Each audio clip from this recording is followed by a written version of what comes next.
धीरे धीरे पास आती है और बिना कुछ कहे झनक को नीचे उतार देता है।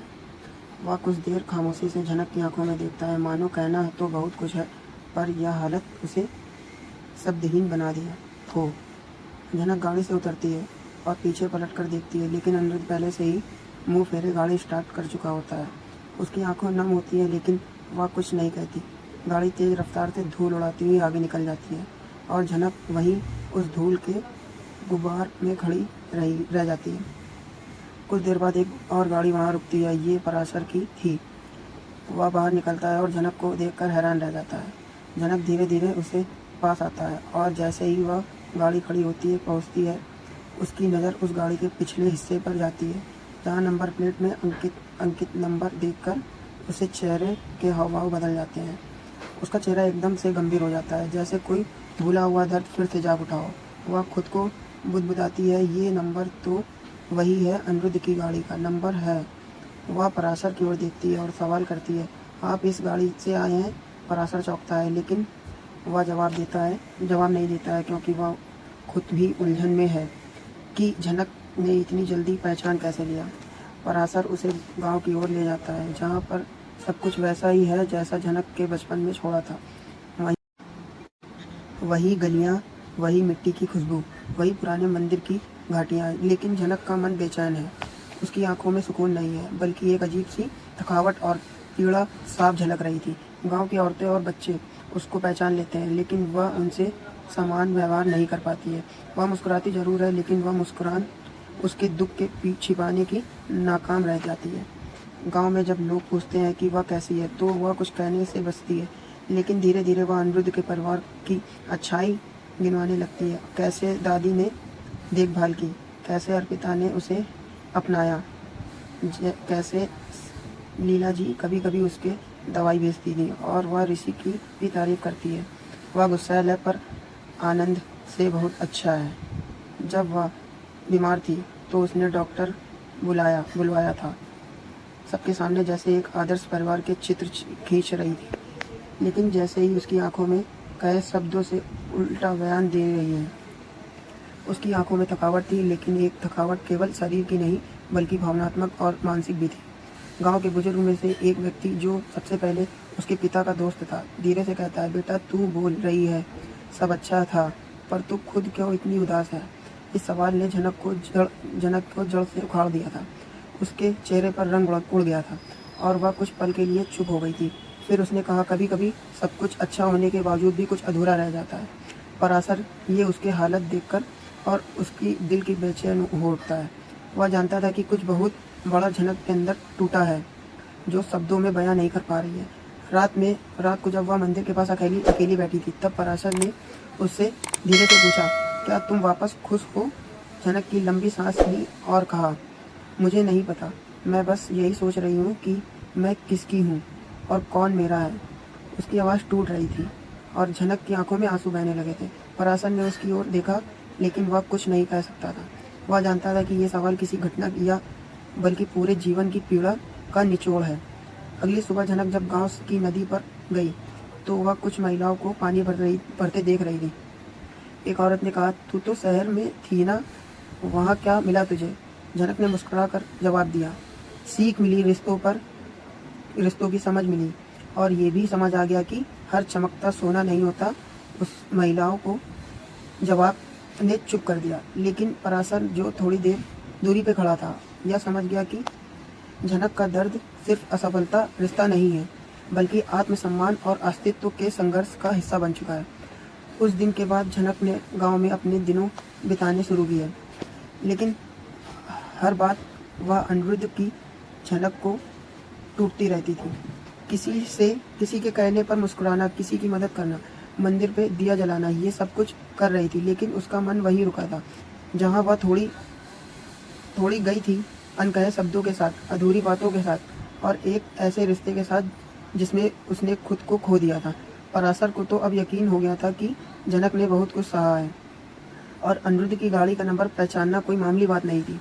यह सिर्फ नंबर नहीं था, बल्कि एक कड़वा एहसास था कि उसे वह वही इंसान छोड़ गया जिसे वह मन ही मन अब भी अपना समझ रही है। और एक एहसास ने झनक को अंदर से तोड़ दिया था। फिर भी वह उसे इसके बावजूद भी वह किसी के सामने टूटी नहीं, क्योंकि वह झनक थी मजबूत पर अंदर से बिखरी हुई। पराशर की आंखों में अब सवाल ठहरने लगे थे, जिसे महसूस लड़की वह गांव तक छोड़ने आया। उसका चेहरा उसकी उम्र से कई ज़्यादा थका हुआ था और बिखरा लगने लगा था। झनक की खामोशी अब शांत नहीं, बल्कि एक तूफान से खामोशी जैसे लगने लगी थी, और पराशर ने ठान लिया था कि वह उस सच्चाई की परतें खोलेगा। झनक के जीवन में एक लंबा अंधकार बन चुकी है। वह ऋषि के बारे में जानने की कोशिश करता था। कौन है वो वास्तव में, वो कैसे उसका और झनक का रिश्ता इतना उलझा, और किस मोड़ पर यह सब इस कदर टूट गया है कि झनक अब मुस्कुराने से कतराती है। वह गांव की पुरानी लाइब्रेरी, पंचायत के कुछ बुजुर्ग और शहर के अखबारों के पुराने ख्यालात लगता है, ताकि कहीं वह कुछ तो सुराग मिले। दूसरी ओर झनक अब भी खुद से लड़ रही थी। गांव की सुबह हवा भले ही शुद्ध हो, लेकिन उसके दिल में बोझ बनी हुई थी। वह किसी भी परिवर्तित हवा में हल्का नहीं हो सकता था। उसे सुकून नहीं मिल रहा था, और पराशर भाग चुका है। वह उसे व्यस्त रखने के लिए बातें करने लगा, लेकिन अचानक एक दिल उसे निर्णय लिया कि अब वह छोटी झनक नहीं रही। उस अधूरी और तकलीफ दे सच्चाई के रूबरू करवा जाए, ताकि वह भ्रम की स्थिति से बाहर आ सके, और इस बहाने उसका ध्यान भी थोड़ा बट सके।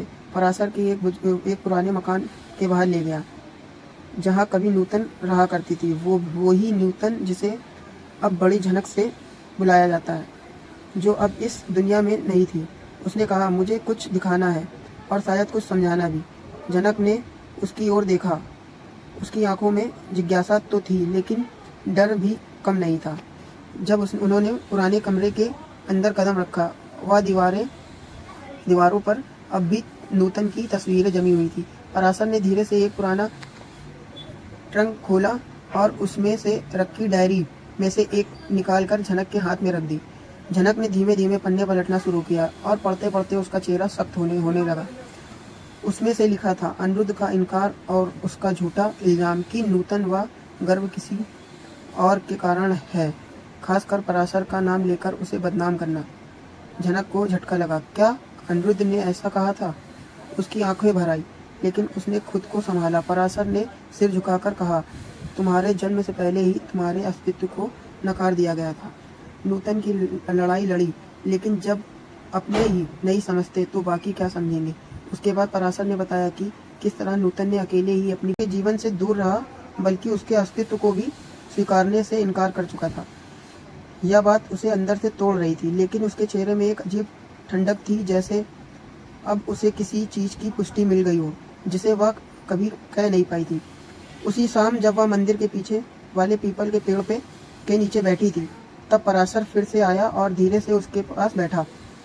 उसने कहा, चाहो तो तुम भूल जाओ ये सब, पर मैं चाहता हूँ कि तुम खुद को कभी कमजोर मत समझो। ये सच्चाई जितनी भी कड़वी हो, तुम्हें अंदाजा लगा सकती हो कि झनक ने एक लंबी सांस ली और कहा, मैंने अपने जीवन में बहुत कम उम्र में बहुत कुछ खोया है और देखा भी है, पर यह हर बार जब टूटने लगती हूँ, कोई एक बात मुझे थाम लेती है। नूतन की आंखें, उसकी नजरें अब भी हर गलत फैसले से बचा लेती थी। अब पराशर ने तय कर लिया था कि वह झनक को केवल गांव की मिट्टी में गुम नहीं होने देगा, बल्कि उसकी कहानी वो अंत देगा जिसकी वह हकदार है। दूसरी ओर ऋषि की सच्चाई धीरे धीरे खुलने लगी थी। कैसे उसने अनिरुद्ध और झनक के बीच दूरी बढ़ाने में, जाने अनजाने में अपनी भूमिका निभाई, और कैसे खुद की भावनाएं झनक के लिए धीरे धीरे मोहभंग में बदलती चली गई। अनिरुद्ध का अतीत अब खुद ब खुद सामने आ रहा था। कैसे नूतन ने अपमानित किया, कैसे उसको कभी झनक को अपने जीवन का हिस्सा मानने से इनकार किया, और कैसे अब जब उसकी गाड़ी गांव के उस मोड़ पर से गुजर रही थी, तो एक पुरानी परछाई की तरह अपनी ही गलतियों का एहसास हुआ था। छोटी झनक अब अपने दिल में एक नई आग लिए उठ खड़ी हुई थी। वह सिर्फ अब किसी की बेटी या किसी की पत्नी के नाम से नहीं पहचानी जाना चाहती थी।